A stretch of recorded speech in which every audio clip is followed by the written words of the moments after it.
une corporation d'hydrocarbures en Alberta. Merci Monica. Mesdames et messieurs, bon après-midi.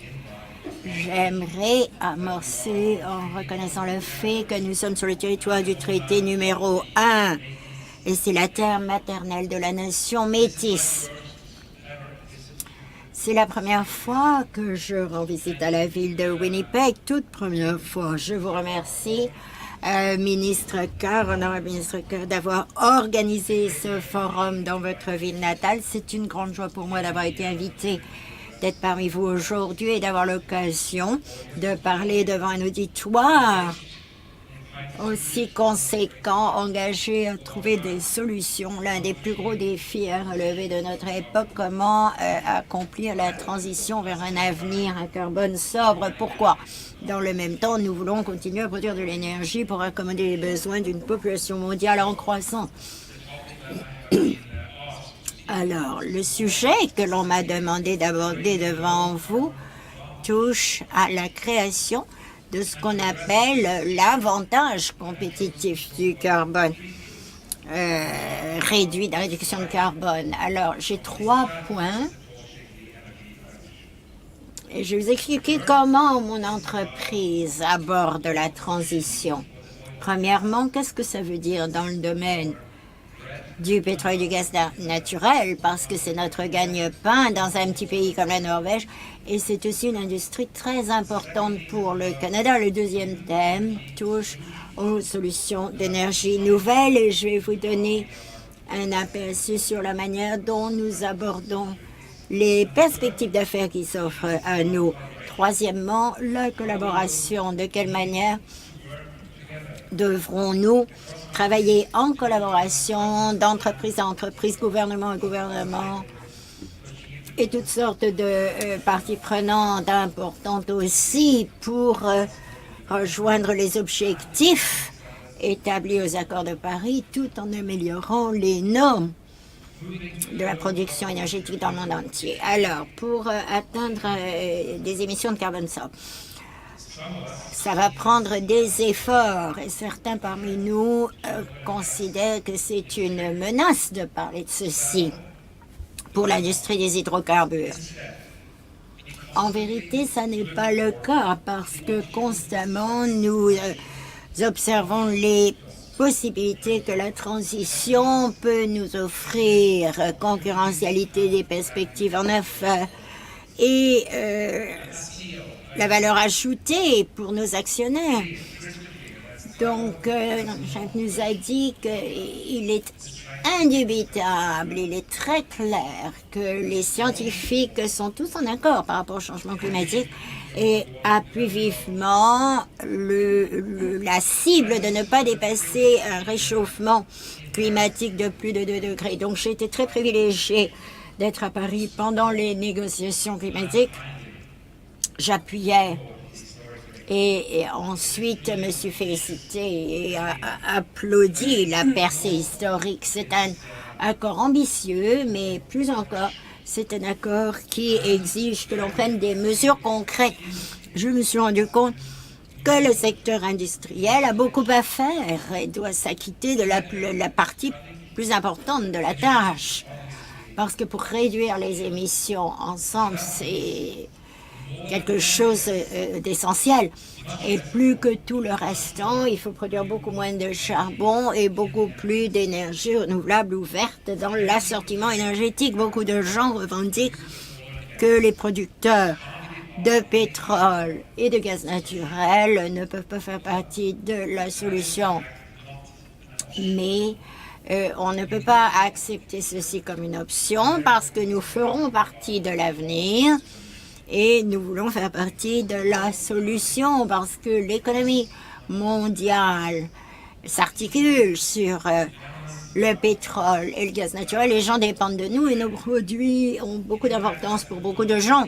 En fait, la population mondiale est en croissance et la demande énergétique aussi s'accroît. Donc, il est impossible d'imaginer, d'être réaliste en imaginant un monde où il n'y aurait pas au plus pendant des décennies à venir, besoin de pétrole et de gaz naturel. Mais la transition est amorcée, ce qui est précieux, mais le rythme est trop lent. Cependant, imaginez qu'on peut du jour au lendemain tout changer est erroné, et non seulement erroné, mais cela pourrait aller à l'encontre de ce que l'on essaie de réaliser. Alors, les nouvelles énergies, les énergies renouvelables, telles que l'énergie solaire, l'énergie éolienne, ne représentent que 1% de la production énergétique, la consommation énergétique mondiale, et les combustibles fossiles représentent 80%. Donc, pour avoir une incidence maximale, il faut que l'on œuvre sur ces 80%. Pour commencer, le profil et le contenu des 80% d'hydrocarbures qui jouent un rôle très important. Donc, il faut remplacer le charbon par des énergies renouvelables, du gaz naturel. Donc, c'est 80% des énergies qui produisent du carbone. Donc, tout ceci aura un impact sur les politiques. On l'a vu aux États-Unis, on l'a vu au Royaume-Uni. Nous voyons que l'année dernière, les émissions ont chuté à leur niveau le plus bas depuis 1994. Au mois d'avril, dans l'assortiment énergétique depuis la révolution industrielle, le mois d'avril a été le premier mois, ou même la première journée où on n'a plus produit de charbon au Royaume-Uni. Alors, pourquoi c'est important? Parce que l'échelle est très grande. Ça représente 50% de l'assortiment mondial énergétique. En tant qu'industrie, nous devons réagir puissamment et faire réduire les émissions de monoxyde de carbone depuis l'intérieur de l'industrie. Donc, l'ambition, c'est d'être chef de file au plan mondial par rapport à cette efficacité en carbone et production de gaz. C'est une ambition dont je suis fière. Elle est formidable parce que la réglementation quant au carbone est de plus en plus rigoureuse dans le monde. Et je sais, j'ai confiance que ça sera quelque chose de rentable du point de vue des affaires. Les émissions du carbone, on ne peut pas savoir ce que ça coûte, mais il faut que ça accompagne les progrès parce que, en raison du changement climatique, nous avons une taxe, un impôt sur le carbone depuis plus de 20 ans en Norvège, et ça marche. 4 milliards sont prélevés comme 500 000 millions de dollars américains. Ce système permet de produire des hydrocarbures dont l'émission de carbone ou l'empreinte carbonique est la moitié de ce qu'elle était autrefois. En outre, nous avons établi des cibles ambitieuses pour faire baisser les émissions plus encore. Le mois dernier, à la fin du mois dernier, nous avons annoncé que Statoil avait déjà atteint ses objectifs d'il y a 2 ans pour faire réduire les émissions de 1,2 million de tonnes d'ici à 2020. Cette réduction à elle-même correspond aux émissions de 600 000 voitures individuelles par année. Alors, nous avons aussi monté le seuil des normes de réduire de 3 millions de tonnes encore d'ici à 2030. Alors, on récupère le carbone, l'utilise, le stocke et ça devrait jouer un rôle très important dans la réduction des émissions aussi. Le Norvège, je crois, est l'un des pays chefs de file dans ce domaine dont je suis fière. Au début de ce mois, Statoil, comme exploitant, avec nos partenaires Shell et Total, ont signé un accord avec le gouvernement pour promouvoir le développement de l'emmagasinage ou stockage du carbone. Et ceci fait partie des efforts du gouvernement norvégien d'élaborer une chaîne de valeur des émissions de carbone au Norvège. La première phase du projet peut atteindre une capacité de 1,5 million de tonnes par année. Le projet sera conçu pour accommoder des volumes additionnels de gaz carbonique ainsi que s'inscrire dans des projets commerciaux norvégiens, européens et mondiaux. À Statoil, nous croyons aussi que les émissions de carbone devraient coûter cher dans le monde entier de plus en plus. Les efficacités de carbone vont devenir un objet de concurrence commerciale dans le secteur des hydrocarbures. Dans le même temps, la technologie et l'innovation font baisser le coût des industries renouvelables ou vertes. Ces énergies renouvelables déjà augmentent aussi quant à la production d'électricité et elles seront de plus en plus concurrentielles, sans subvention. Les prix continuent à baisser. À Statoil, nous nous voyons comme une entreprise multinationale de l'énergie avec les énergies renouvelables qui font partie intégrante de nos affaires, du cœur même de nos affaires. Nous avons commencé avec l'énergie éolienne offshore, en mer. Et ça s'inscrit bien dans nos capacités de pétrole et de gaz naturel, des projets d'ingénierie, des projets navaux, des projets complexes de maintenance d'ingénierie et dans un environnement de haut calibre en mer. Et nous sommes engagés comme concepteurs, exploiteurs de 4 projets éoliens en mer près des côtes du Royaume-Uni et de l'Allemagne. Et pourront bientôt alimenter 1 million de foyers européens. En outre, nous concevons la première éolienne flottante du monde qui se trouve en mer au large des côtes de l'Écosse. Et ça, c'est pour des grands vents. Et ce dispositif flottant peut être utilisé dans des eaux beaucoup plus profondes que les turbines fixes. Et ceci développe le potentiel de marché pour ce genre d'énergie éolienne en mer. Et la semaine dernière, Statoil a annoncé aussi le premier mouvement vers l'énergie solaire. Il s'agit d'un projet de 160 MW à Bruxelles. Et en termes plus généraux encore, nous œuvrons activement à CCUS, l'hydrogène et de nouveaux modèles hybrides, gaz et électricité, émissions de carbone faible.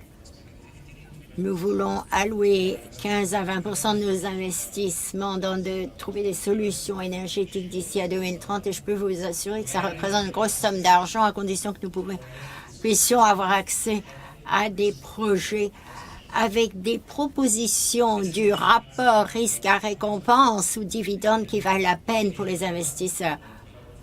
Donc ça représente environ 12,5 milliards de dollars américains à partir de 2030, en plus des 2,5 que l'on a déjà investi. Permettez-moi de vous rappeler, c'est très important, que nous ne faisons pas ceci en raison des changements climatiques. C'est plutôt l'avenir à long terme et nos actionnaires que nous desservons. Ça a du bon sens au plan financier et au plan stratégique. Ensuite, ça a aussi du bon sens en termes d'amélioration climatique de la planète. Alors, mon troisième argument, le point final, touche à la collaboration internationale.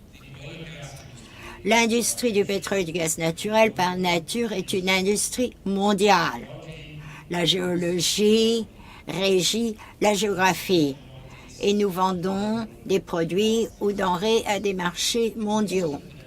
Nous dépendons également des talents des effectifs ou personnes, de la technologie, de l'innovation et des fournisseurs du monde entier. Ceci fait de nous une industrie meilleure, plus efficace et rend nos produits plus abordables dans un environnement qui, au plan de la concurrence, est rigoureux. Alors nous avons une expansion mondiale, nos marchés sont intégrés et ceci permet à notre industrie d'être prospère. La collaboration mondiale est aussi essentielle. Si nous voulons aborder ces défis climatiques au sein de l'industrie des hydrocarbures, mais aussi dans le contexte du toile de fond des nouvelles énergies.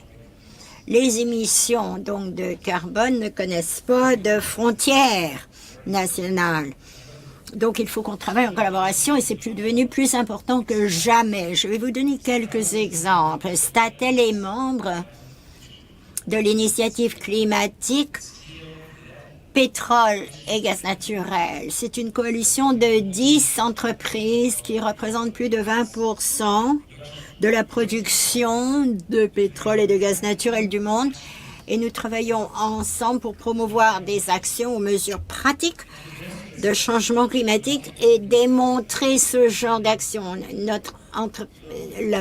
La coalition a établi des partenariats pour appuyer des démarrages d'entreprises et développer des technologies innovatives qui ont le potentiel d'accroître l'efficacité énergétique, produire des émissions des réductions d'émissions de carbone et l'exploration de solutions pour le déploiement à grande échelle du recueil, du captage et du stockage du carbone.